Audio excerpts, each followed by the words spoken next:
জয় ঠাকুর। শ্রী শ্রী রামকৃষ্ণ পুঁথি তৃতীয় খণ্ডের অন্তর্গত মোদকের বাঞ্ছাপূর্ণ এই অংশ থেকে আজ আমরা প্রথম দিন পাঠ করছি। আজ পর্ব 333। জয় জয় রামকৃষ্ণ অখিলের স্বামী, জয় জয় গুরু মাতা জগত জননী, জয় জয় দোহাকার যত ভক্তগণ, সবার চরণ রেণু মাগে এ অধম। ঠাকুর শ্রী রামকৃষ্ণদেব সারদা মাকে সঙ্গে নিয়ে এবং সঙ্গে আছেন ভাগ্নে হৃদয়, ফিরছেন দেশের বাড়ি। ঠাকুর পেট রোগা ছিলেন, পেটের অসুখের জন্য মাঝে মাঝে এই দেশের বাড়িতে ফিরতে হতো। তা এইবারে যখন ফিরছেন, রাস্তায় এক গ্রাম পড়ছে দেওয়ানগঞ্জ। সেই গ্রামে এক ময়রা থাকতেন, ব্যবসাদার মানুষ, অর্থ সম্পন্ন। তিনি একটি নতুন বাড়ি করেছিলেন এবং মনে তার খুব সাধ, তিনি সাধু ভক্ত সেবা করেন। তার মনে খুব সাধ যে যদি কোনো সাধু ব্যক্তিকে বা সজ্জন ব্যক্তিকে এই বাড়িতে 3 রাত্রি বাস করাতে পারতাম, তারপরে এই বাড়িতে স্ত্রী পুত্র এদেরকে আনতাম। তো এই কোনো সাধুকে 3 দিন রাখার বা 3 দিন তাকে রেখে সেবা করার খুব মনে একটা বাসনা ছিল। আমাদের ভক্তবাঞ্ছা কল্পতরু ঠাকুর তার সেই মনোবাঞ্ছা কিভাবে পূরণ করলেন, সেটাই এই অধ্যায়ের প্রতিপাদ্য বিষয়। মোদকের বাঞ্ছা পূর্ণ।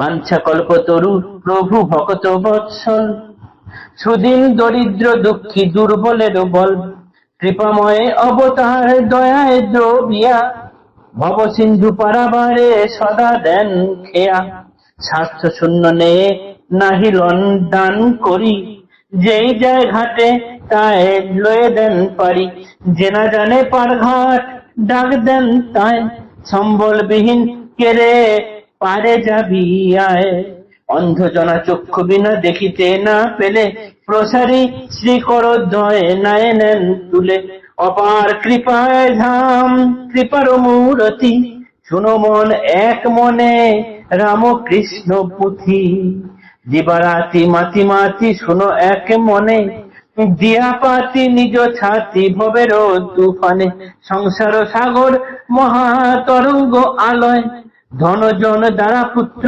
স্বার্থ নাশে ভয়, ভীষণ তরঙ্গ চয়ে ধর ছাতি পাতি, তবে না হইবে শোনা রামকৃষ্ণ পুঁথি।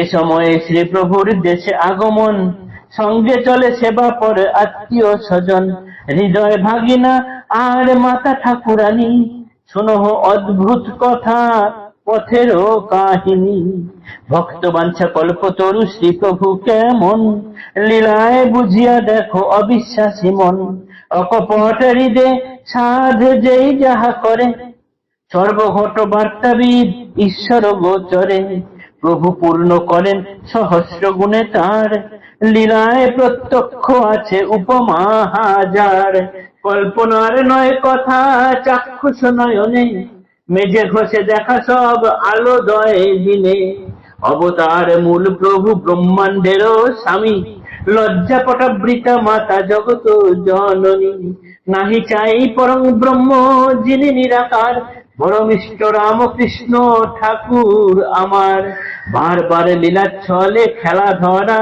ধামে, ধর্ম সংরক্ষণ আর বুভার হরণে, শোনো কেমন লীলা হইল প্রভুর, শুনিয়াছি দেখিয়াছি আমি যত দূর, পথেতে দেওয়ানগঞ্জ আছে গণ্ডগ্রাম, নদী তট স্থিত তাই ব্যবসার স্থান, বাণিজ্যে বসতি লক্ষ্মী সর্বলোকে জানে, ধনাঢ্য ব্যবসাদার বহু সেই গ্রামে,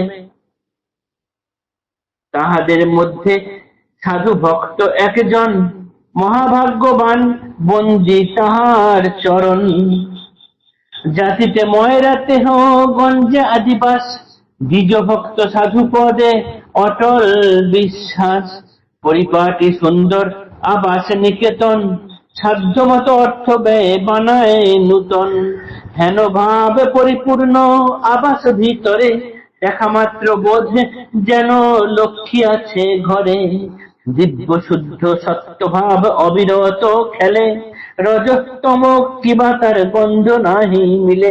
সাধু ভক্ত পেলে পরে মহা অনুরাগে, যাহা থাকে দেয় নিজে ভোগিবার আগে।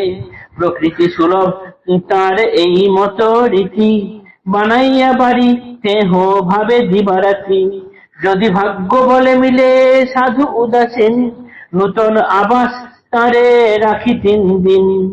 যদি ভাগ্য বলে মিলে সাধু উদাসীন, নূতন আবাসে তারে রাখি 3 দিন।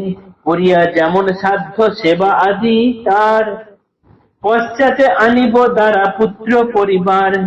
এই আসে আছে বসে ভকত সজ্জন, হেন কালে শ্রী প্রভুর গ্রামে আগমন।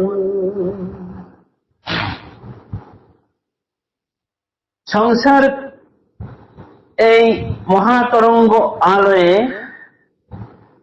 ধন জন দ্বারা পুত্র স্বার্থ অর্থ নাশ ভয় এই সব নিয়ে যখন জীব অতিষ্ঠ হয়ে যাচ্ছে, তখন রামকৃষ্ণ পুঁথি একমাত্র সঞ্চয়।